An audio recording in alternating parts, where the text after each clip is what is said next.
Welcome to a very special Wednesday edition of Ringside Reporter. And joining us today, man, Ohio boxing legend, Darnell Boone. Darnell, how's it going today? Everything is all Jesus, bro. How you feeling today? Oh, man, we're great. We're great over here. For anybody, this guy from Youngstown, Ohio, all right, he has fought a who's who of boxers. Some of the boxers he fought: Andre Ward, John Pascal, Adonis Stevenson, twice knocked out Adonis Stevenson, Sergey Kovalev, Willie Monroe. How did you come to fight all these big names, man? I mean, and you fought a who's who in your career. I was kind of like rushed. You know what I'm saying? Like I don't know how I ended up fighting them guys. I shouldn't have fought them yet. It wasn't like they were one-sided fights. They were all competitive fights. The one that sticks out to me was the Andre Ward fight. I thought you could have had him out of there. I mean, I thought you might have had him out of there. I know Ward is really, really cagey, but you had him hurt. Right. Yeah, that fight, man. That's like actually one of my favorite fights, man. Because I had to dig deep. You know what I mean? Because I knew for a fact I had lost them first 3 rounds. So when I came to my corner, my corner jumped right in my butt, man, like instantly. So I came out the fourth round? Yeah, the 4th round. You know what I'm saying, with a vengeance. But even then, it was too early for me to fight him then. I fought Andre Ward on 5 days' notice. That's insane.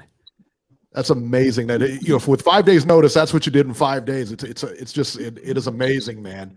Yeah, because they had called some time out, and they said they wanted to make the fight. Where with that time out, I'd have had enough time to get like fully ready. Sure. But then they quit calling and just disappeared. Then they end up calling like 5 days. That I stayed in the gym, but I wasn't training like I would be if I was training for an actual fight. Right. You were just kind of staying in shape. Right. Gotcha. Unreal, man. So your last fight was in 2019. I believe it was in September of 2019, if I'm not mistaken. Yes, sir. Now, are you still fighting, or was that your last fight, or how is your career going right now? Yeah, I'm still fighting. I'm supposed to fight February 20, and but I'm trying to see if they're looking for my opponent now. So I'm trying to see what they're gonna do.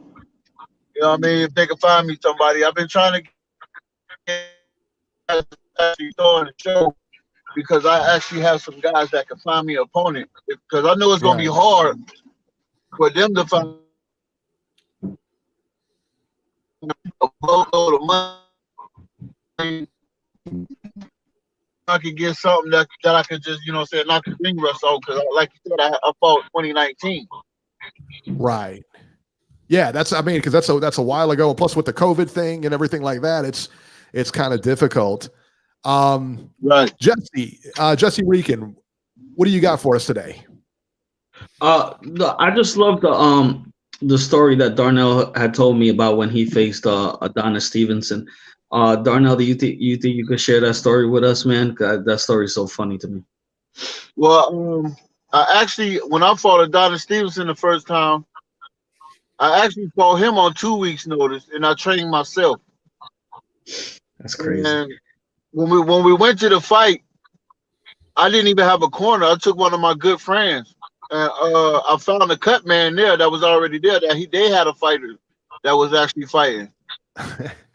And because I was so cool, he didn't even charge me for working my corner.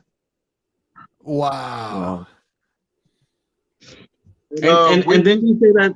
Yeah, I'm sorry. So we sitting at the table, and even before the fight even got made, the commissioner for the fight actually called me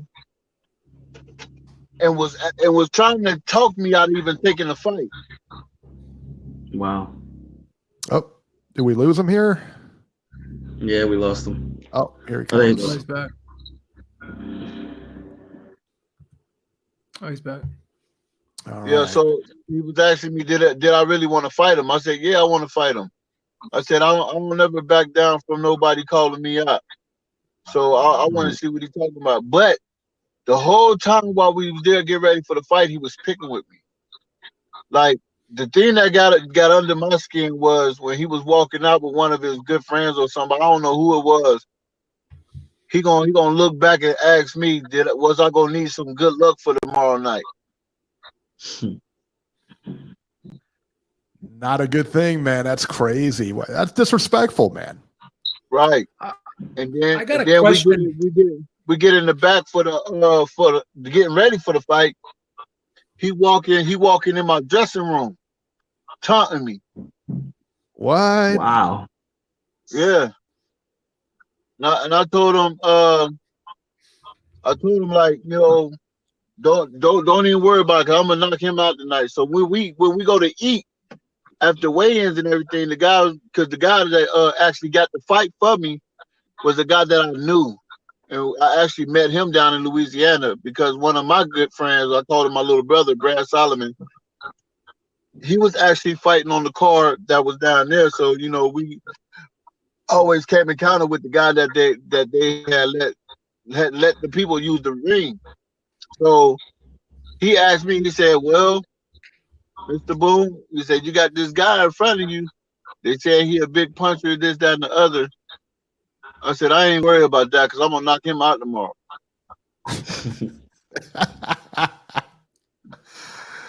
Oh, man, that's great. I got a question about the first.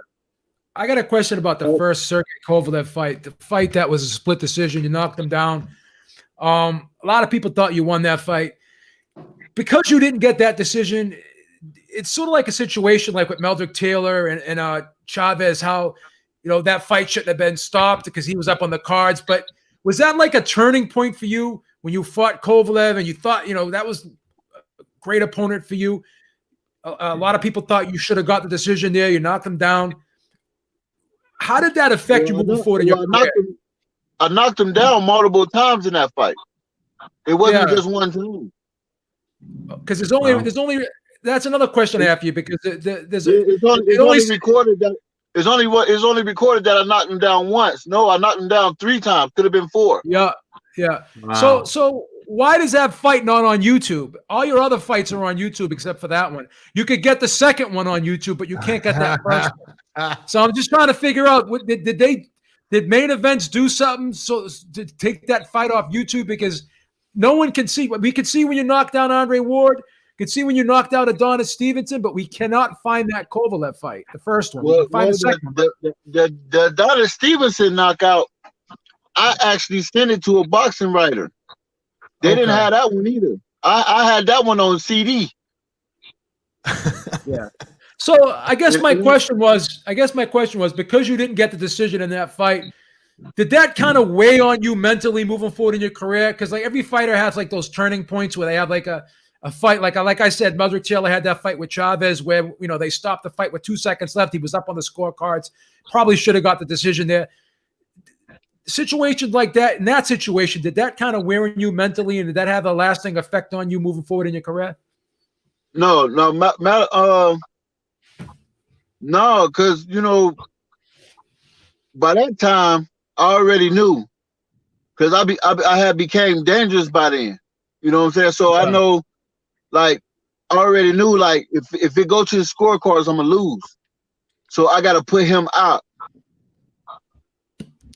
You know what I'm saying? So when he went to the scorecards, I already knew what it was gonna be. You know what I'm saying? I'm not attached to nobody. I'm not attached to nobody. I don't got a big promoter. I don't got the best manager. I don't got the money pushing me. You know what I'm saying? So the politics of boxing is what got me. You know what I'm saying? I didn't know nobody in the game that I could be tied to that could get me through. You know what I'm saying? I got as far as I got just straight out pure talent. Just being able to fight. And what I had better than and more than all the fighters that I ever fought, I had a dog in me. I came from the streets for real.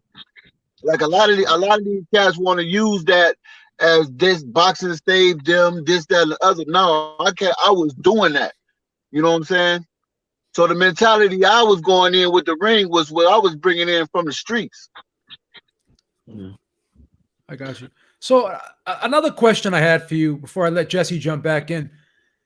I noticed when I look at your career, one fight you'll be 160, another fight you'll be 154, another fight you'll be 168, another fight you'll be 175, and you're jumping up and down like real quick. Like you'll go from 175 to like 154. How were you able to do that? And did that have a taxing effect on your body, jumping from weight to weight in such a short period of time? Believe it or not, no. It was all easy. Because like I said, I stayed in the gym and I ran a lot. You know what I'm saying? So it was never a problem to lose the weight or gain the weight. But whatever weight that they wanted to fight at, I was coming to see them at. So you just fought at whatever weight they asked you to fight, because I mean these were big names that were calling you up, and in order for you to get those fights, you had to fight them at the weight they wanted, fight them where they wanted, under what conditions. You just had to agree to everything basically then, because again, you said you didn't have the manager, you didn't have the promoter, so you basically really never had the luxury of saying no to these guys. Right. So like even if I wanted to say no, or I could say no, I knew that if I didn't fight them at that time, I wouldn't get a fight. Yeah. Mm-hmm. Go ahead, and I want to actually put it out there. Like I didn't grow up in the gym to be a fighter. Okay. I had got a good job with my cousin, and I was only in the gym just to stay out of trouble. I got you. You know what I'm saying? So I'm beating these dudes that been fighting all their life, which is coming in there just fighting. I get you. So let me ask you a question. You said when you're in the gym, you're doing a lot of running and everything, and that enables you to put on weight, lose weight, and everything like that. So you can go from 154 to 175 to 160 and everything like that.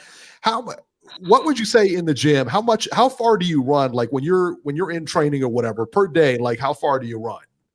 Like how many, Well, at that time I was running like 10 miles, 8 miles, 5, you know what I'm saying? Like that right. then. You know what I'm saying? So I was basically just running to lose the weight. Sure. You know what I'm saying? And then fighting whatever weight they wanted me to fight at, I was around that weight anyway. So I was basically walking around fighting at my walking around weight. Do you think they gave you an advantage versus having to cut that weight? No, it actually gave them the advantage because I wasn't fully ready. Gotcha. Yeah, I have a couple more questions. So go ahead, Jesse. If that's okay. Go ahead. Like one of my favorite moments in boxing was the Paulie Malignaggi Juan Diaz, the first fight, where Paulie got robbed and then he called out the judges for robbing him and he named these judges and stuff. And you touched on it, but how dirty are the politics in? Like, is it frustrating for you when they put you up against an opponent? And I guess, like you said, you already know the fix is in. How frustrating is that to do that for a living and get robbed a couple times like that? It's not really frustrating. My thing is, if your fighter is this bomb ass fighter as you think he is, and you got all this money behind him because you think he this good, give me the same luxury of getting ready as him. So right. Then that way, even the playing field. Because even with my raw talent, I could beat your fighter. No matter, give me any given day, I could beat your fighter. And he got everything. He got the right nutritionist. He got the right trainers. He got the right strength and conditioning coach. He got everything in his favor. And I go, come up from nowhere. Don't nobody know me, and I'm beating your guy. And because I'm beating your guy, you want to pencil whip me on a card. All right. And I guess my final question for you, and then BB, you can take it after this if that's okay. I think a lot of people don't know that you and Triple G are friends, right? You helped him, you sparred with him for the two Canelo fights, or was it one? Or how did you become friends with Triple J? I did 3 camps with him. I went with him the first camp when he was getting ready for Kell Brook. Okay. And it all started from there. Then after the first camp, he actually requested me the next 2 camps. Wow. So I went to camp with him for Kell Brook. What's his name? Wade. Dominic Wade. Yeah, Dominic Wade. Yeah. And all 3 of those fights that was in a row. Kell Brook, Okay. Dominic Wade, and it was somebody else. But I did Awesome. I did 3 camps with him. That's awesome. A question I had for you, because you fought all these big names, who would you say was the best fighter you ever fought? The best fighter I ever fought was Anthony Thompson. He was out of Philly. Okay. Wow. Dude, listen, dude was just so well put together, man. He didn't punch hard, but he was so technically sound. You know what I'm saying? Like that dude knew how to box. I got you. That's insane. All the big names, and not that we don't know Anthony Thompson, but I mean all the big names that we listed that you fought, and that's the toughest guy as far as skill wise. He was probably the best one. Yeah, he was the best one skill wise. Wow. Well, let me ask you this, because sometimes you could look at a guy on paper. Like, I would say, in my opinion, Andre Ward was probably the best guy skill wise that you fought on paper. But no, he was the most dirtiest. Okay. Well, I guess what I'm trying to say is sometimes when you look at guys and you hear about them and you watch them, you could meet up with that guy on a particular night, and your style just may be all wrong for that guy. So sometimes when people say, well, all these big names and this guy was your toughest fight, because a lot of times we'll hear fighters say that, like Zab Judah, for instance, said Mickey Ward was his toughest fight, and he fought Mayweather. So maybe, I guess what I'm trying to get at, and you tell me if I'm right or wrong here, a guy on paper can be a phenomenal fighter, and maybe he could beat a guy that you found that was a tougher opponent for you than maybe he was, and he could beat that guy. But then when you fight him for whatever reason, he's a tougher opponent than the bigger, technically on paper more skilled guy. Isn't it funny how that works out sometimes? Because it's all about styles, right? I mean, would you agree with that? Obviously. No. It's about who the most popular at the time.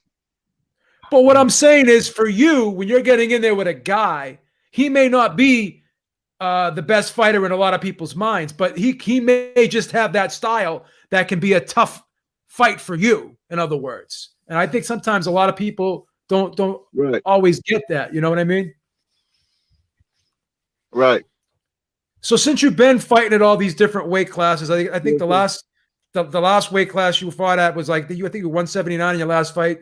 Technically, that's cruiserweight, but you fought as high as 194 pounds. Wow, how did you fit 194 pounds on a 5'8" frame? I mean, that must have been some serious eating in that training camp. I'm actually 5'9.5", but that's still too big. Oh, okay, I'm about 6'1" and I'm 200. So inch and a half. He's 5'9.5", man, not 5'8". Come on, give him some credit, Beeb. Yeah, I'm not trying to fat shame you, but give me all my inches, man. That's right. Yeah. I feel you, man. So what do you think? What do you think I was still that fight. That's when I fought in Mexico. I fought a heavyweight. He was actually. I weighed in at 200. Okay. Wow. He weighed in. Well, I was 2 something. I was 205, 210. Damn. And he was 261. I stopped him in Mexico. Wow. So I actually fought the heavyweight. Okay. So you went from 154 all the way up to heavyweight, man. That's something. So yeah, I beat somebody in every weight class from 154 to heavyweight. So what would you say your best weight class? What would you say your best weight class is for you? What weight do you feel the best at? I was about to say 168.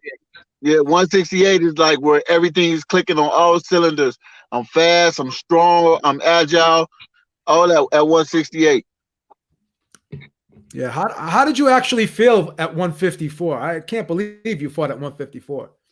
Well, 154, I was only at 160. I was walking around at 65, 70. So 154 was kind of easy. And then when I was training to get down to 154, it was hot. So I was in Georgia, like in the scorching heat. Yeah. So the losing the weight in Georgia, that was like easy. I was running 8 miles, 10 miles in Georgia. It's 100 degrees outside. I'm wearing hats and stuff to get it to run in the hot. I got you. So what is it about you, do you think, that made all these big names reach out to you and want to fight you? What is it about you and your style that made you so attractive to them as an opponent? They knew I had grit, and you know what I'm saying. You know, with the promoters or the managers putting money behind these guys, they want to see if their guy really got what it takes to keep dumping the money into. Yeah. So but the only thing with that though is they still don't make it fair for me to win. You know what I'm saying? Yeah. Because when you in there as a fighter, you know when you winning or losing. Like I know, like I did the recon on all my fights, my win and loss ratio. If everything would have went the way it was supposed to go, I should be like 45-12. Okay. You know what I'm saying? I know what fights I shouldn't have went into, and I wasn't ready, and I lost them fights. But the other ones, I knew I was winning for sure. So because you fought everybody, what do you think when you see what's going on today in the sport of boxing, when these big fights can't get made and people have all these excuses why they can't make the fight? This guy's with one promoter, this guy's with another promoter. What do you think of all this? What's your opinion? I think they all scared. What'd you say? You weren't even on here. Oh, okay. Yeah, but that. Now, what was the question again? My kids. No, we're talking about how all these how you fought everybody, and now today these big fights can't get made, and everyone's got a reason why they can't get made. They like to blame the promoters or whatever. But my opinion is, what do you, because you have that mentality that you'll fight anyone. When you see these guys, what goes through your mind when you look at these guys who won't fight each other, and they're getting paid big money? They pussy. Don't nobody. Everybody's scared. Everybody want to keep that old. It ain't always about the old. Don't nobody want to be the best no more. Yeah. You know what I'm saying? Like the money gonna come. You know what I'm saying? So you say you're looking for a fight. You're looking to fight again in February and everything. What are you looking for in your career? I mean, is a title shot realistic, or what are you looking for? Yeah, I still want to be champ. Okay. Very good, man. And I know I could do it. I just need somebody to have faith in me to let me do it. Right. When you beat Adonis Stevenson, that was for the title. I don't want a handout. I just want to be put in position where I can showcase. Sure. Now, when you did beat Adonis Stevenson, did you expect that you would get bigger fights?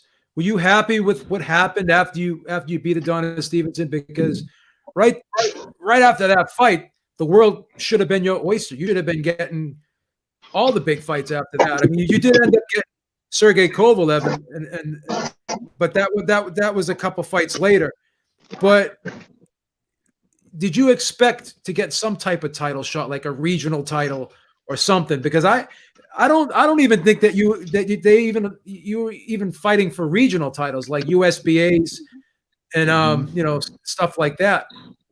Where did it all go wrong? In other words, because again, you should have been rewarded for what you did because you always took on the big challenges, and you did get a good win over a top level guy, and even when you lost, you still made a good account of yourself. Where do you think it went wrong? Do you feel bitter because you never did get what maybe you should have gotten? You quite possibly, in my opinion, you should have got rewarded more in your career than what you did for taking those tough fights. No, I don't feel bitter because I never went to the gym to be a fighter anyway.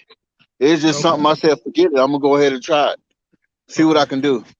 So in your mind, you overachieved then. You never expected you never expected yourself to probably go this far, in other words. And this is icing on the cake. This is a bonus for you because you never really anticipated that you would be in the spot that you're in today. Exactly. I got you. Okay. Very interesting story you got. I mean, it's a story that a lot of people don't know because they don't know all the behind the scenes. They don't know what it takes to get where you got, what you had to do to prepare yourself. A lot of people don't know the life of a fighter, and you pretty much described a tough road, man.